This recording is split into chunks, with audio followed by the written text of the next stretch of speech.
South ఇండియాలోనే అతి తక్కువ ధరలకి రత్నాలనందించే ఏకైక సంస్థ 6JVR. నమస్తే, నేను Keshav. Welcome to Suman TV. Andhra Pradesh ఆర్థిక పరిస్థితి ఎలా ఉంది? కూటమి ముఖ్యమంత్రి చంద్రబాబు నాయుడు చేసిన ప్రకటన కేవలం సంక్షేమ పథకాలను తప్పించుకుందేంటి అనేటువంటి విపక్షాల విమర్శల్లో వాస్తవం ఎంత? మరోవైపు నుంచి రాష్ట్రంలో సంపద సృష్టి జరగకుండా అభివృద్ధి సాధ్యం కాదని చంద్రబాబు నాయుడు పదే పదే చెబుతున్నారు. అంకెలకి సంబంధించి నీతి ఆయోగ్ ఇచ్చినటువంటి నివేదికల దగ్గర నుంచి ఆయన పవర్ పాయింట్ ప్రజెంటేషన్ ద్వారా ప్రజలకు వివరించేటువంటి ప్రయత్నం చేస్తున్నారు. ఈ అంశాలన్నింటినీ బట్టి చూస్తే గతంలో చేసినటువంటి విమర్శల ప్రకారం ఆంధ్రప్రదేశ్ ఆర్థిక స్థితిగతులు శ్రీలంక కంటే దయనీయంగా ఉన్నాయనేటువంటి మాటల్లో వాస్తవం ఎంత? సంక్షేమాన్ని అమలు చేసేటువంటి క్రమంలో కూటమి ప్రభుత్వం వేయబోయేటువంటి అడుగులు ఎటువైపు విశ్లేషించేటువంటి ప్రయత్నం చేద్దాం. మనతో పాటు సీనియర్ జర్నలిస్ట్ విక్రమ్ గారు ఉన్నారు. విక్రమ్ గారు నమస్కారం. నమస్కారం. చంద్రబాబు నాయుడు గారు ఒక విశ్లేషణ చేశారు. నీతి ఆయోగ్ ప్రజెంటేషన్స్ కానీ అలానే కాగ్ ఇచ్చినటువంటి రిపోర్ట్లు కూడా ఈ మధ్య బయటకు వచ్చినాయి. మొత్తం మీద గతంలో ఏవైతే విమర్శలు చేశారో శ్రీలంక ఆర్థిక స్థితిగతులు, ఆ సంక్షోభ సమయంలో శ్రీలంక ఎలా ఉందో ఆంధ్రప్రదేశ్ కూడా అంతే అనేది వాస్తవం అని చెప్తున్నారు. కానీ ఇది పథకాలను ఎగ్గొట్టే ప్రణాళికలో భాగమని విపక్షాలు అంటున్నాయి. విపక్షం అంటే ఉన్న ఒక విపక్షం. సో ఏది వాస్తవం? ముందుగా అండి, 22-23 ఆర్థిక సంవత్సరానికి నీతి ఆయోగ్ ప్రజెంట్ చేసినటువంటి పేపర్ ఏదైతే చూస్తే చాలా బాధ కలుగుతుంది. ఎందుకంటే ఉమ్మడి రాష్ట్రంగా ఉన్నప్పుడు కూడా ఆంధ్రప్రదేశ్ మనం గతంలో అంటే 1956 నుంచి నిన్న మొన్నటి వరకు మనం చూసినట్టయితే అట్లీస్ట్ మనం 15-16 ఆ ర్యాంకుల్లో ఉండేది ఉమ్మడి ఆంధ్రప్రదేశ్. అంతకంటే హీనంగా ఎప్పుడూ లేదు, అంతకంటే అధమ స్థాయికి దిగజారినటువంటి పరిస్థితి లేదు. కానీ 22-23 చూసినట్లయితే జస్ట్ బీహార్ కంటే పంజాబ్ కంటే పైన, బీహార్ కంటే మధ్య, అంటే బీహారు పంజాబ్ మధ్యలో ఏపీ ఉంది. అంటే అంత దారుణమైనటువంటి పారామీటర్స్ని నేను ఎక్కడ చూడలే. 56 నుంచి మనం ఎక్కడ చూసినా కూడా. అంటే దానికి కారణం ఏంటి అంటే ఆ 5 సంవత్సరాల్లో జరిగినటువంటి 22-23 ఆర్థిక సంవత్సరం అంటే మీకు అంతకుముందు కనీసం 2 ఏళ్ల పాటు రాష్ట్ర ఆర్థిక ఎంతగా దిగజారిందనేది ఇక్కడ మనకు రిఫ్లెక్ట్ అవుతూ ఉంటుంది. దీనికి కారణం ఏంటి అంటే జగన్మోహన్ రెడ్డి గారు అనేక పథకాలను నేను చేశాను, అమలు చేశాను, చాలా గొప్పగా చేశాము, అన్ని పథకాలను ఇచ్చామని అన్నాడు. ఇచ్చి ఉండొచ్చు, అంటే మనీ ట్రాన్స్ఫర్ స్కీమ్ చేసి ఉండొచ్చు. కానీ సంపద సృష్టి పెరగల, అంటే ఆదాయం పెరగల. అప్పులు చేసి వచ్చినటువంటి అప్పులన్నీ కూడా పనిచేశాడు ఆయన. దానివల్ల ఏమైందంటే రాష్ట్ర ఆర్థిక పరిస్థితి దిగజారిపోయింది. మనం ఇంతకంటే దారుణమైనటువంటి పరిస్థితి బహుశా మీరు కూడా చాలా సీనియర్ జర్నలిస్టు, మీరు కూడా గమనించుంటారు. ఇంత దారుణమైనటువంటి పరిస్థితి మనం ఎప్పుడు ఊహించలేదు. ఎందుకంటే ఒకప్పుడు బీమారు స్టేట్స్ అనేవాళ్ళు. బీమారు అంటే బీహారు, తర్వాత ఉత్తరప్రదేశ్, బీహార్, ఉత్తరప్రదేశ్ అట్లాంటి రాష్ట్రాలు కొన్ని ఉన్నాయి. ఉత్తరాదిన కొన్ని రాష్ట్రాలు ఉన్నాయి బీమారు స్టేట్స్ అని. బీమారు అంటే మనకు తెలుసు, అంటే రోగగ్రస్తమైనటువంటి, శ్రీశ్రీ మాటలు చెప్పాలంటే రుజాగ్రస్తమైనటువంటి రాష్ట్రాలు. ఆ రాష్ట్రాల సరసన మన ఆంధ్రప్రదేశ్ చేరుతుందని మనం ఎప్పుడు అనుకోవాలి. ఆంధ్రప్రదేశ్లో అనేక వరదలు వచ్చినాయి, అదేవిధంగా న్యాచురల్ కెలామిటీస్ చాలా వచ్చినప్పటికీ కూడా ఎప్పుడు కూడా ఇంతగా దారుణమైనటువంటి ఆర్థిక పరిస్థితి లేదు. కారణం పాలకుల అలస దృష్టి. ఆదాయాన్ని పెంచకుండా వచ్చిన ఆదాయాన్ని వచ్చినట్టుగా పనిచేసేసి ఓటు బ్యాంకుని ఆయన పదిలపరుచుకోవడానికి చేసినటువంటి ఒక దుశ్చర్యగా మనం భావించాలి. కానీ అంటే ఒకటే, ఇప్పుడు పదే పదే వైసీపీ నాయకులు చెప్పేటువంటి మాట ఏంటంటే ప్రజలకి ఎవరికైతే సంక్షేమం కావాలో వాళ్ళందరికీ కూడా పథకాలు ఇచ్చాము, అది కూడా ఒక విధమైనటువంటి డెవలప్మెంట్. అది మానవాభివృద్ధికి సంబంధించి చూస్తే అది చాలా ముఖ్యమైన.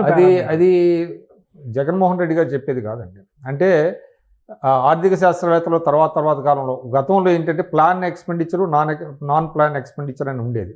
ప్లాన్ ఎక్స్పెండిచర్ అంటే ఏంటంటే మీకు ప్రాజెక్ట్స్ మీద ఆదాయం సమకూర్చేటువంటి దాని మీద ప్లాన్ ఎక్స్పెండిచర్ అనేవాళ్ళు. నాన్ ప్లాన్ ఎక్స్పెండిచర్లో జీతాలు, పెన్షన్లు ఇవన్నీ కూడా సంక్షేమం అంతా కూడా నాన్ ప్లాన్ ఎక్స్పెండిచర్ వచ్చింది. అయితే తర్వాత ఆర్థిక శాస్త్రవేత్తలు లైక్ మీకు అమర్త్య సేన్ లాంటి వాళ్ళు ఏం చెప్పారంటే నాన్ ప్లాన్ ఎక్స్పెండిచర్ అనేది ఏమి ఉండదు, అంటే వృధా ఖర్చు అనేది ఉండదు. జీతం, ఒక ఉద్యోగికి జీతం వెళ్తే ఆ ఉద్యోగి ఆ కుటుంబాన్ని పోషిస్తాడు, తర్వాత వాళ్ళకి మంచి ఎడ్యుకేషన్ ఇస్తాడు, పిల్లలకి ఆహారం బాగా పెడతాడు, కాబట్టి అది కూడా ఒక అభివృద్ధి అనేది తర్వాత వచ్చింది. అది జగన్మోహన్ రెడ్డి గారు లేకపోతే వైఎస్ఆర్సీపీ గవర్నమెంట్ కొత్తగా చెప్పింది ఏం కాదు అది. కాబట్టి plan expenditure, non plan expenditure అనే డిమార్కేషన్ అవసరం లేదు అనేటువంటిది ఆర్థికవేత్తలు చెప్పారు. బట్ అయితే ఒకటి, ఇప్పుడు రాష్ట్రంలో కొత్తగా ఏ పనులు మొదలు పెట్టకపోయినా జగన్మోహన్ రెడ్డి గారి ప్రభుత్వంలో ఆల్రెడీ జరుగుతున్నవి ఆన్గోయింగ్ ఇన్కమ్ జనరేషన్ ప్రోగ్రామ్స్, వీటికి వచ్చిన ప్రాబ్లం ఏంటి? ఏకంగా 17% ఆదాయ మార్గాలు పడిపోయినాయి ఆంధ్రప్రదేశ్ రాష్ట్రానికి గత 4 ఏళ్లలో అనేటువంటిది ప్రధానమైనటువంటి విమర్శ. ఇప్పుడు నీతి ఆయోగ్ ఇచ్చిన రిపోర్ట్ ప్రకారం చూస్తే కూడా. సో అలాంటి పరిస్థితులు ఏమొచ్చినాయి ఆంధ్రప్రదేశ్లో? అంటే మీకు ఉదాహరణకి ఇరిగేషన్ ప్రాజెక్ట్స్ అండి. ఇరిగేషన్ ప్రాజెక్ట్స్ అంతకుముందు 5 సంవత్సరాలకి జగన్మోహన్ రెడ్డి గారి ప్రభుత్వానికి మనం చూసినట్లయితే అంతకుముందు 14-19లో 65,000 కోట్లు ఖర్చు పెట్టారు ఇరిగేషన్ మీద. జగన్మోహన్ రెడ్డి గారి ప్రభుత్వం 25 కోట్లు మాత్రమే ఖర్చు పెట్టారు. అందులోనే జీతాలు అన్నీ ఉంటాయి ఇరిగేషన్కి సంబంధించినవి. ఎందుకు చెప్తున్నా అంటే మీకు పంటలు బాగా పండినాయి అనుకోండి, అంటే ఇరిగేషన్ సౌకర్యాలు బాగుంటే మనకు పంటలు బాగా పండుతాయి. పంటలు బాగా పండినాయి అంటే మీకు ఆదాయం పెరుగుతుంది, రైతుల ఆదాయం పెరుగుతుంది. 50% రైతులు ఉన్నారు. అదేవిధంగా వ్యవసాయ ఆధారిత పరిశ్రమలు మెరుగ్గా ఉంటాయి. కాబట్టి ఇదంతా ఏంటంటే ఇన్కమ్ జనరేషన్ అది.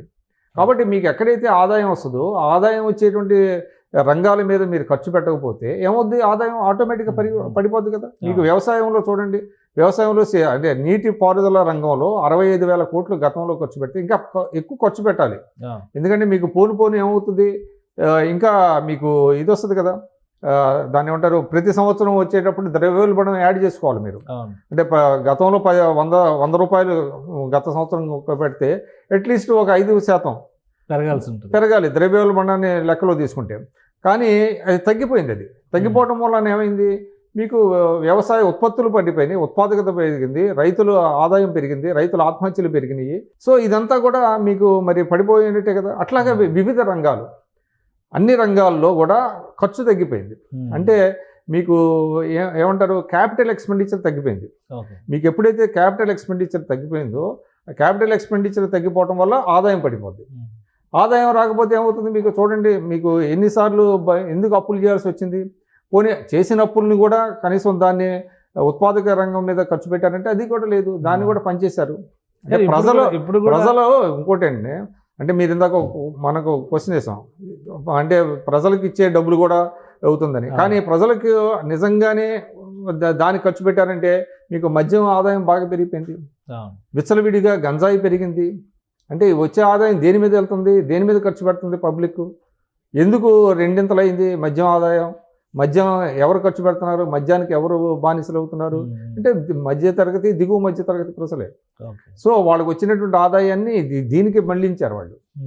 కాబట్టి దీనివల్ల ఏ విధంగా చూసినా కూడా. కానీ అప్పుల విషయంలో వచ్చేసరికి కూటమి ప్రభుత్వం కూడా 7 నెలల్లో 78,000 కోట్లు అప్పులు చేసింది అనేటువంటి ప్రధానమైనటువంటి అభియోగం విపక్షం చేస్తుంది. అవునండి. సో అంటే ఇది ఈ అప్పులకి ఆ అప్పులకి తేడా ఏంటి అంటే, గతంలో ఏమైందంటే మీకు కోవిడ్ రాకముందు 3% అండి. అంటే మీకు FRBM రూల్స్ ప్రకారం GSDPలో మీకు 3% అప్పులు చేసేటువంటి వెసులుబాటు ఉండేది, అప్పులు చేసుకోవచ్చు. కానీ ఇది వచ్చిన తర్వాత ఏమైంది, మీకు కోవిడ్ వచ్చిన తర్వాత 3.5కి పెంచారు. 3.5కి పెంచిన తర్వాత కూడా ఏం చేశారంటే కొన్ని కార్పొరేషన్స్ క్రియేట్ చేశారు. కార్పొరేషన్స్ క్రియేట్ చేసి కార్పొరేషన్స్ గ్యారెంటీలుగా కొన్ని ఆస్తులు, ఆ కార్పొరేషన్ ఆస్తులను చూపించి బారో చేసి దానిని దీంట్లో చూపించలే. దానివల్ల ఏమైందంటే అప్పులు పెరిగిపోయినాయి. అది పెద్ద సమస్యగా మారింది. సో ఇప్పుడు అసలు సమస్యలో నుంచి బయటపడేటువంటి పరిస్థితులు చంద్రబాబు నాయుడు గారు చెప్తున్నారు, మేము ప్రయత్నం చేస్తాం, ఇన్కమ్ జనరేషన్ ప్రోగ్రామ్స్ మీదే ఫోకస్ పెడతా ఉన్నారు. అమరావతికి ఎక్స్పెండిచరే, పోలవరానికి ఎక్స్పెండిచరే, కొత్తగా ఏ ప్రాజెక్ట్ తీసుకున్నా ఎక్స్పెండిచరే కనిపిస్తుంది. ఎక్కడ సోర్స్ ఎక్కడ ఉంది ఆంధ్రప్రదేశ్కి? ఇప్పుడు ఆ సోర్స్ క్రియేట్ చేసి రెవెన్యూ జనరేట్ చేసి మేము ఫలాలను ఇస్తాము అని చెప్పారంటే పథకాలన్నీ ఎగ్గొట్టడంలో భాగం ఇది అనేటువంటి విమర్శ వస్తుంది. ఇప్పుడు నిన్న ప్రెస్ కాన్ఫరెన్స్ మీరు కూడా చూస్తున్నారు, ఆయన ఎక్కడ కూడా మేము ఆదాయం పెరిగిన తర్వాత ఇస్తాను, అలా నాకు ఎక్కడైతే వెసులుబాటు వస్తుందో వెంటనే మొదలు పెడతానని చెప్పాడు ఆయన. కాబట్టి అట్లా అని ఆదాయం పెరిగేంత వరకు నేను వెయిట్ చేయలేను కదా, ఎక్కడైతే నాకు ఇది దొరుకుతుందో అక్కడి నుంచి నేను మొదలు పెడతాను. అదేవిధంగా మేము కొన్ని డేట్స్ ఇచ్చాము, డేట్స్ ప్రకారం చేస్తామని కూడా ఆయన మాట అన్నారు. అయితే ఇక్కడ మనం ప్రధానంగా చెప్పాల్సింది ఏంటంటే, ముందు అనేక బకాయిలు ఉన్నాయి, ఆ బకాయిలన్నీ చెల్లించాలి. తర్వాత మీకు చూడండి, రోడ్స్ చాలా బ్యాడ్ ఉన్నాయి, రోడ్స్ని బాగు చేసుకోవాలి. తర్వాత సకాలంలో ఇప్పుడు జీతాలు అయితే ప్రభుత్వ ఉద్యోగులకు ఇస్తున్నారు, వాళ్ళు బాగా పనిచేయాలి. బాగా పనిచేయాలంటే వాళ్ళకి సకాలంలో జీతాలు ఇవ్వాలి. పెన్షన్లు 4,000 చేశారు. గ్యాస్ సిలిండరు ఆల్రెడీ ఒక గ్యాస్ సిలిండర్ లాస్ట్ ఇయర్ ఇచ్చారు, కాబట్టి ఈ సంవత్సరం కూడా ఇవ్వచ్చు. ఒక్కొక్కటి ఆర్థిక క్రమశిక్షణ పాటించడంలో భాగంగా చాలా చర్యలు తీసుకుంటామని చెప్పారు. కాబట్టి 5 ఏళ్ళు సమయం ఉంది. సూపర్ 6 అమలు చేయడానికి మొదటి సంవత్సరంలో చేస్తామని వాళ్ళు ఏమి చెప్పలేదు. 5 ఏళ్ళ సమయం ఉంది కాబట్టి 5 ఏళ్ల సమయంలో చేస్తారు. అలా కాకుండా అసలు సూపర్ 6 నేను ఎక్కొట్టేశాను అని వాళ్ళు ఏంటంటే డిస్టార్ట్ చేశారు. ఆయన చెప్పినటువంటి మాటల్ని మనం జాగ్రత్తగా గమనించినట్లయితే ఇప్పుడైతే చేయటం కష్టం అన్నట్టుగా ఆయన మాటల ద్వారా తెలిసింది. అంటే ఒకేసారి సూపర్ 6 అన్నీ అమలు చేయలేము, కానీ డేట్స్ ఇచ్చిన ప్రకారం అయితే చేయిస్తాము. కాకపోతే రాష్ట్రం ఏ విధంగా ఉన్నది, రాష్ట్ర ఆర్థిక పరిస్థితి ఏ విధంగా ఉన్నది ప్రజలు తెలుసుకోవాలి. ఎందుకంటే అధికారంలోకి రాగానే శ్వేతపత్రాలు ఇచ్చారు. తెలుగుదేశంకి ఒక ఇది ఉన్నది, వాళ్ళకి ఏంటంటే అధికారంలోకి రాగానే శ్వేతపత్రం అంటే ఆర్థిక పరిస్థితి ఎట్లా ఉంది ఏంటి అనే దాని మీద ప్రజలతో చెప్పుకోవటం అనేటువంటిది ఒక అలవాటుగా ఆనవాయితీగా వస్తుంది. ఆ ఆనవాయితీని ఈసారి కూడా పాటించారు. ప్రజలను కాన్ఫిడెన్స్లోకి తీసుకుంటామని చెప్తున్నారు. ఏదేమైనప్పటికీ ప్రజలకి మరీ డిలే చేస్తే కూడా ప్రభుత్వాన్ని చంద్రబాబు నాయుడు గారు కూడా అన్నారు. అది ఉంటారు కాబట్టి మనం వెయిట్ అండ్ వాచ్. అది పూర్తిగా కేంద్రం మీద ఇంకొంత ఆశలు పెంచుకోవాల్సినటువంటి అవసరం ఉందా? బడ్జెట్ వస్తుంది, రాష్ట్ర ప్రభుత్వం చాలా విజ్ఞప్తులు ఇప్పటికే చేసింది. ఇప్పుడు ఉన్నటువంటి 2 డబుల్ ఇంజిన్ సర్కార్ ఈ నేపథ్యంలో మరికొంత వెసులుబాటు ఆంధ్రప్రదేశ్కి ఉపశమనం లభిస్తుందని అనుకోవచ్చా? ఖచ్చితంగా అండి. ఎందుకంటే పోలవరం మొన్నటి వరకు అసలు పోలవరానికి ఇస్తారా లేదా అనేది తెలియదు. పోలవరంగా ఇచ్చారు, అమరావతికి ఇస్తున్నారు. సరే వరల్డ్ బ్యాంక్ ద్వారా ఇస్తున్నారా? వరల్డ్ బ్యాంక్ ద్వారా ఇచ్చినప్పటికీ కూడా ఇమ్మీడియట్గా రీపే చేయాల్సినటువంటి అవసరం లేదు. దానికి పీరియడ్ చాలా ఎక్కువ ఇచ్చారు. అదేవిధంగా మిగతా వాటికి కూడా Vizag steel plant revival package ప్రకటించారు. ఇవన్నీ ఏంటంటే ఎకనామిక్ యాక్టివిటీ. ఇప్పుడు అమరావతిలో ఎకనామిక్ ఒక యాక్టివిటీ జరుగుతుంది. యాక్టివిటీ జరగటం వలన మీకు అన్ని రంగాలు కూడా రివైవ్ అయ్యేటువంటి పరిస్థితి ఉంది. మొన్నటి దాకా ఏమీ లేదు కదా, వచ్చిన డబ్బులు పంచడం తప్ప. మద్యం షాపులు బాగా పనిచేసినాయి, మిగతా ఏం లేవు, ఎక్కడా లేవు. అందువల్ల ఇవాళ ఒక ఎకనామిక్ యాక్టివిటీ పెరిగింది. తర్వాత దీన్ని చూసి ఇన్వెస్టర్స్ వచ్చేటువంటి అవకాశం ఉంది. సో అన్ని పరిశ్రమలు వస్తాయి, ఉపాధి లభిస్తే ఖచ్చితంగా రాష్ట్రానికి ఆదాయం లభిస్తుంది. ఆయన అన్నట్టుగా జిఎస్డిపి 15% గ్రోత్ రేట్ కనుక ఉంటే 5 ఏళ్లలో ఆంధ్రప్రదేశ్ బాగానే ఉంటుంది. బ్యాక్ ఆన్ ట్రాక్ డెఫినెట్గా దట్ హ్యాస్ టు బి మళ్ళీ ట్రాక్ మీద పెట్టేటువంటి అవకాశం అయితే కనపడుతుంది. రైట్. థ్యాంక్ యూ విక్రమ్ గారు. ఇది ఆంధ్రప్రదేశ్లో ప్రస్తుతం ఉన్నటువంటి ఆర్థిక స్థితిగతులు చూస్తే కనుక ఎవరికైనా ఆందోళన కలగక తప్పని పరిస్థితి ఉంది. అయితే కూటమి ప్రభుత్వం ఒక ప్రణాళిక ప్రకారం ముందడుగు వేస్తుంది. వీలైనంత వరకు జిఎస్డిపిని డబుల్ డిజిట్లోకి తీసుకెళ్లేటువంటి ప్రయత్నాల్లో చంద్రబాబు నాయుడు గారు ఉన్నారు. కేంద్ర ప్రభుత్వం సహకారం అందించడం, బడ్జెట్లో కొంత వెసులుబాటు ఇస్తే కనుక ఖచ్చితంగా ఇప్పటి వరకు కుదేలైనటువంటి రంగాలన్నీ మళ్ళీ ట్రాక్లోకి వచ్చేటువంటి అవకాశం ఉంటుందని విక్రమ్ గారు విశ్లేషిస్తున్నారు. ఇది special discussion. Keep watching. Suman టీవీలో మీ పర్సనల్ అండ్ బిజినెస్ ప్రమోషన్స్ కోసం కింది నెంబర్కి కాంటాక్ట్ చేయండి.